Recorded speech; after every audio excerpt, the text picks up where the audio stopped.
सो hey guys, finally release हो चुका है टॉम्ब फॉलन ऑफ गॉड्स का सीजन 3 एंड जब मैंने इसके फर्स्ट और सेकंड एपिसोड को देखा आई एम लिटरली शॉक, क्योंकि इस सीजन की जो एनिमेशन क्वालिटी है वो एकदम ही टॉप नॉच लेवल की हो चुकी है और साथ ही साथ इसके अंदर जिस लेवल की ब्रूटैलिटी यानी कि खून खराबा दिखाया गया है, मैं ये दावे के साथ में कह सकता हूँ कि आप लोगों ने किसी भी डोंगवा के अंदर इतनी ज्यादा ब्रूटैलिटी नहीं देखी होगी। हर्डिंग गॉड्स के अंदर बेस्ट फाइट सीन्स है तो इसके अंदर बेस्ट फाइट सीन के साथ साथ बहुत ही ज्यादा हाई लेवल की ब्रूटैलिटी भी दिखाई गई है, क्योंकि जिस तरीके से हमारा हीरो चैन विलेंस को मारता है वो देखने में एकदम मजा ही आ जाता है। शुरुआत में ये थोड़ा लाइट फील सा होगा, लेकिन जैसे ही कहानी आगे बढ़ेगी तो हमारे हीरो की पावर्स इविल पावर्स में बदलने लगेंगी और वो पूरी की पूरी एक सेना को खत्म कर देगा एंड लिटरली वो सब कुछ होते हुए दिखाया गया है, यानी कि सबको मारते हुए दिखाया गया है। और अब क्योंकि इसकी इतनी ज्यादा तारीफ हो चुकी है तो चलो बढ़ते हैं मेन स्टोरी लाइन की तरफ। कहानी की शुरुआत होती है और हमारा हीरो चैन हमें अपनी बैक स्टोरी के बारे में बताने लगता है। यहाँ से 10,000 साल पहले सभी गॉड्स खत्म हो गए थे और सभी के सभी डीमंस भी खत्म हो गए थे और मुझे ये लगा था कि मैं भी उन्हीं के साथ में ही खत्म हो गया हूँ। लेकिन जैसे ये 10,000 साल बीते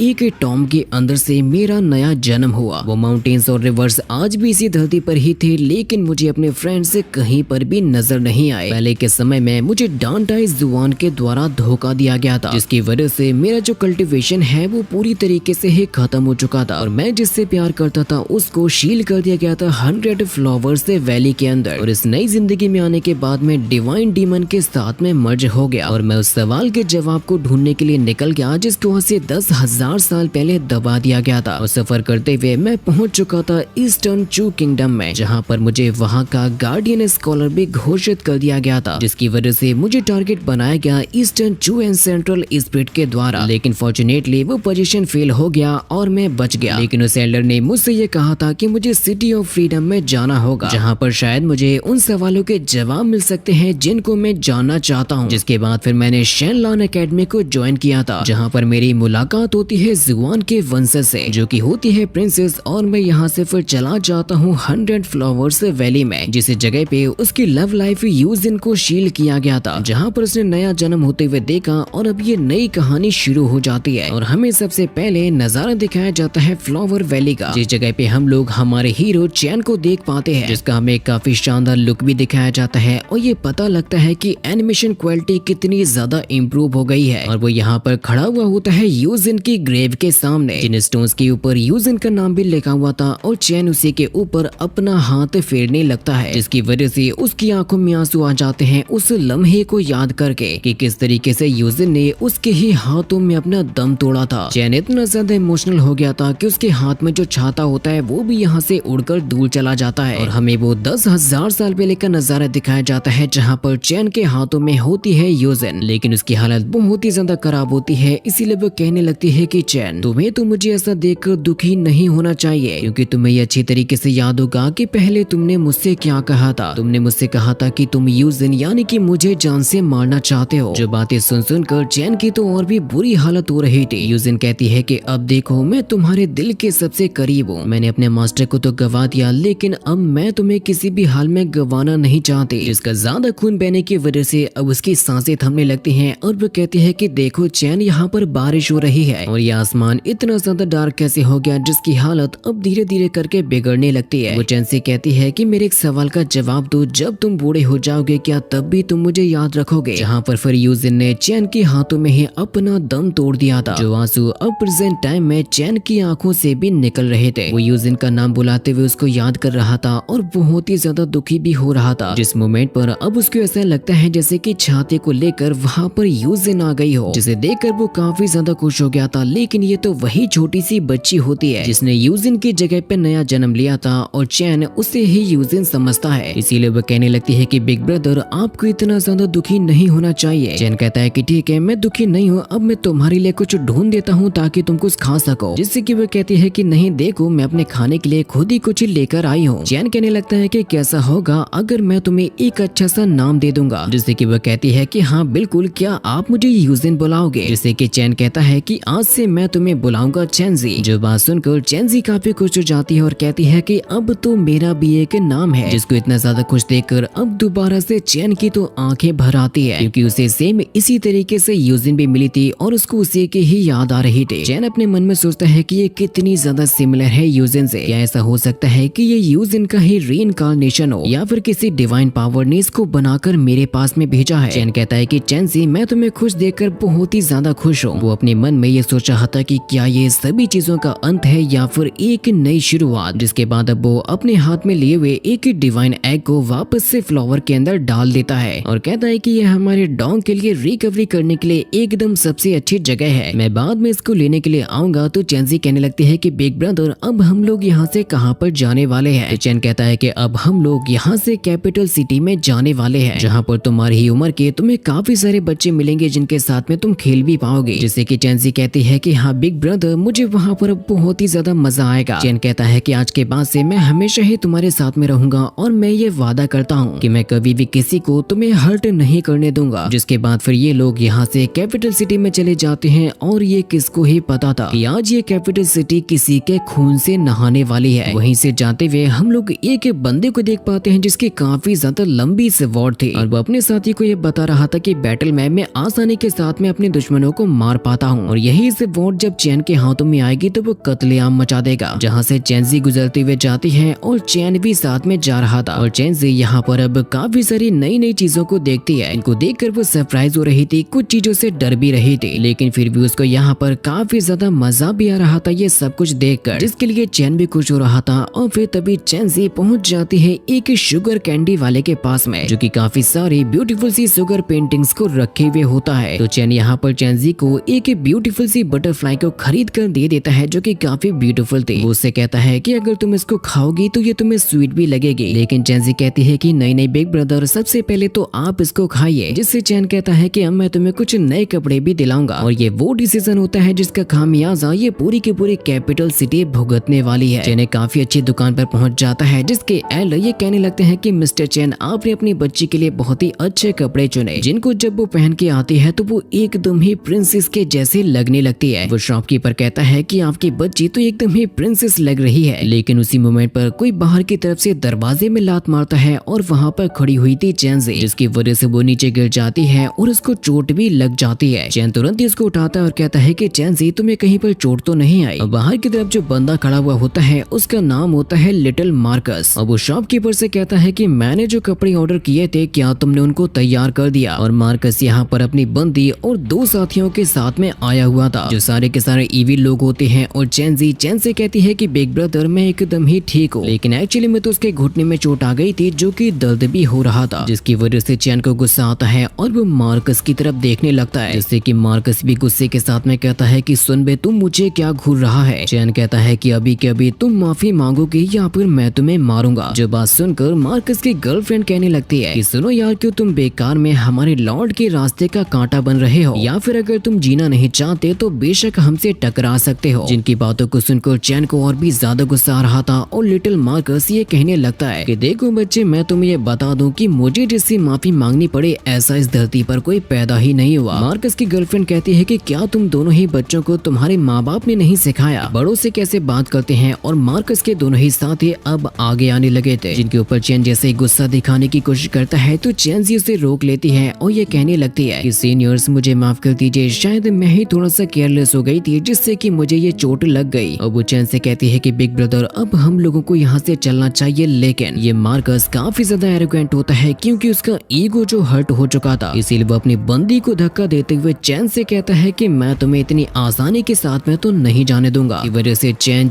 से कहता है कि देखो, कई बार हमें पीछे हटने के बजाय मुसीबतों का डटकर सामना करना चाहिए ताकि वो दोबारा से हमारे रास्ते में ना आ सके। जो बातें सुनकर मार्कस को गुस्सा आ गया था और वो कहने लगता है कि क्या आप तुम जीना नहीं चाहते, जो कि तुरंत ही अपने काफी पावरफुल फिस्ट से अटैक करने के लिए जाता है चैन के ऊपर। लेकिन चैन तो उसके अटैक को एकदम मक्खन के जैसे ही डॉज कर देता है। और अब ये मोटा सान कहता है कि मानना पड़ेगा कि तुम्हारे पास में अच्छी स्किल्स तो है, लेकिन अब तो ये चीजें और भी ज्यादा बेहतर हो गई हैं ताकि मैं तुम्हारी सारी की सारी हड्डियां तोड़ सकूं और मेरी भी थोड़ी सी एक्सरसाइज हो जाएगी जब मैं तुम्हारी हड्डियों को तोड़ूंगा। चैन तभी उसी शॉपकीपर से कहने लगता है कि क्या आप मेरी इसे बच्चे का थोड़े समय के लिए ख्याल रख सकते हो, जिससे कि चैन उसी के पास में चली जाती है और चैन तुरंत ही तैयार हो चुका था इस मोटे सांड से फाइट करने के लिए। मार्कस के साथ ही कहते हैं कि जब इस बंदे की हड्डियां टूट जाएंगी तो इसको हम लोग भी मारेंगे। जिसके बाद अब हम लोगों को बाहर का नजारा दिखाया जाता है क्योंकि ये लोग फाइट करने के लिए बाहर आ चुके थे और आसपास से जितने भी लोग गुजर रहे थे वो लोग वहीं पर ही रुक जाते हैं देखने के लिए कि एक्चुअली में यहाँ पर क्या हुआ। वो सारे के सारे लोग ऑलरेडी मार्कस को पहचान लेते हैं कि ये तो है यंग लॉर्ड, जिसके बारे में ये सुना गया है कि कोई भी उससे ऊंची आवाज में बात नहीं कर सकता। मार्कस के साथ ही चैन के ऊपर हंस रहे होते हैं कि ये तो आज मरने वाला है और चैंसी भी ये नजारा देखकर डर रही थी कि कहीं सच में चैन को कुछ ना हो जाए। और अब लिटिल मार्कस चैन के सामने खड़ा हुआ चिल्लाते हुए उससे ये कहने लगता है कि सुनो लड़के, अच्छा होगा अगर तुम मेरे सामने अपना सर झुका लोगे ताकि मैं तुम्हारी जिंदगी को बख्श सकूं, लेकिन अगर तुम मना करोगे। जिस मोमेंट पर चैन कहने लगता है कि क्या हम लोग शुरू कर सकते हैं, तो मार्कस कहता है कि आ जाओ जरा, और चैन पलक झपकते ही लिटिल मार्कस के पास पहुंचकर उसके ऊपर एक बहुत ही जोरों का पंच भी हिट कर देता है, जो नजारा देखकर सभी के सभी लोग चौंक जाते हैं और मार्कस काफी दूर जाके गिरता है, जिससे कि उसके सभी के सभी साथी तुरंत ही पहुंच जाते हैं लिटिल मार्कस के पास में। चैन कहने लगता है कि अब मेरे ख्याल से हमारा ये जो मैटर है वो सेटल हो चुका होगा, अब जाकर अपना ख्याल रखो और अपनी हड्डियों को सुधारो। और वाकई में इस पावर की वजह से लिटिल मार्कस की हालत भी खराब हो गई थी। चैन कहने लगता है कि देखो हम लोगों के पावर्स के बीच में जमीन आसमान का फर्क है, तो मेरी बराबरी के नहीं हो, इसी वजह से यहाँ से चले जाओ। लिटिल मार्कस की बंदी भी कहने लगती है कि हम लोगों को यहाँ से चलना चाहिए वरना बहुत ही बड़ी गड़बड़ हो जाएगी, जिसकी वजह से मार्कस को बहुत ही ज्यादा गुस्सा आ गया था और वो कहने लगता है तुम आखिर मुझे समझती क्या हो, ये बच्चा केवल एक 3rd टियर का वॉरियर ही है और ये मेरी बराबरी करेगा, मैं ऐसा कभी भी होने नहीं दूंगा। अब मैं सिर्फ इसकी हड्डियां नहीं तोड़ना चाहता बल्कि अब तो मैं इसकी जान लेना चाहता हूँ। जिसके तुरंत ही बाद अब मार्कस अपनी खतरनाक लेवल की पावर्स को भी एक्टिवेट करने लगता है और वो बुला रहा होता है अपने किसी बहुत ही ज्यादा पावरफुल बीस्ट को, जो कि कुछ और नहीं बल्कि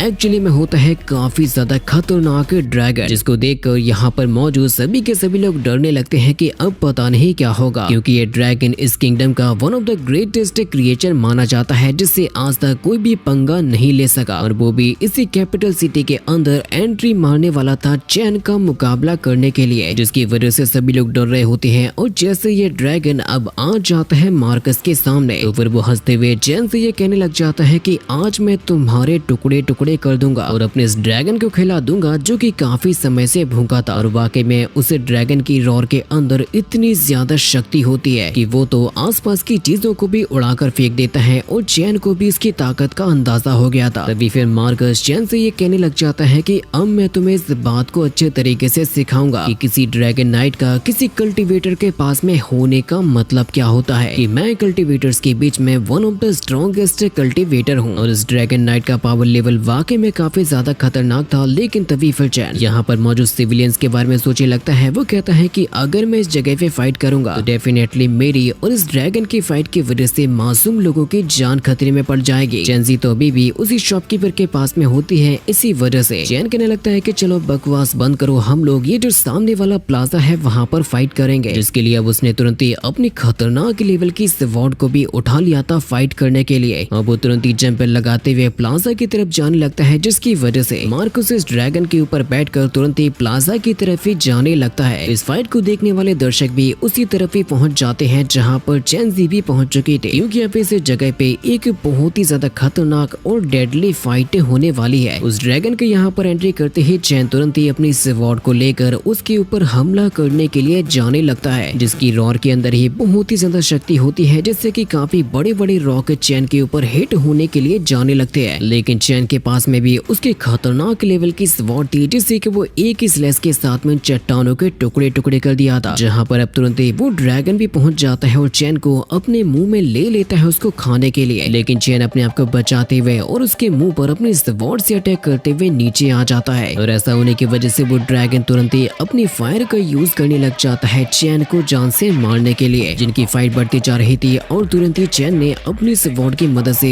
एक काफी ज्यादा खतरनाक लेवल का स्लैशिंग अटैक भी कर दिया था, जिस अटैक ने ड्रैगन को पीछे तो धकेला था, लेकिन वो तुरंत ही अपनी टेल की मदद से चैन पर हिट करता है और उसको नीचे गिराने की कोशिश करता है। लेकिन उसी मोमेंट पर चैन अपनी पावर्स का जलवा दिखाता है और अपनी स्वॉर्ड को घुसा देता है उसी ड्रैगन के ही पंजे में। उसी स्वॉर्ड को घुसाए हुए चारों तरफ घुमा रहा था ताकि इस ड्रैगन को बहुत ही ज्यादा दर्द हो। उस ड्रैगन के ऊपर अपने पंचेस और किकिंग भी कर रहा था साथ ही साथ। तभी वो अपनी स्वॉर्ड को उसके पंजे में घुसाए हुए ऊपर की तरफ ही जाने लगता है, जिसकी वजह से उसने ड्रैगन को और भी ज्यादा खतरनाक तरीके से चीर कर रख दिया था, जिसकी वजह से अब तो ड्रैगन की भी हालत खराब होने लगती है, जो नजारा देखकर मार्कस के भी साथियों के होश उड़ गए थे और फिर तभी मार्कस चिल्लाते हुए ड्रैगन से कहने लग जाता है कि उठो, तुम्हें इतनी जल्दी हार नहीं माननी है, तुम्हें उसको मारना होगा और उसके सर को मेरे लिए काट कर लाना होगा। जिससे कि भी ड्रैगन और भी ज्यादा गुस्से के साथ में उठने लगता है और साथ ही साथ चैन अपनी भी खतरनाक लेवल की पावर्स को एक्टिवेट कर लिया था और ये कहने लगता है इस बार का हमला अब तुम्हारे ऊपर होगा। और वो तेजी के साथ में जैसे ही आगे बढ़ने लगता है तो मार्कस की बंदी ने उस शॉपकीपर को नीचे गिराते हुए छीन लिया होता है चैंजी को। वो उसको पकड़ कर ले जाने लगती है और वो डेफिनेटली उसे नुकसान भी पहुंचाएगी। वो बंदी ये कहने लगती है कि मुझे बताओ तो जरा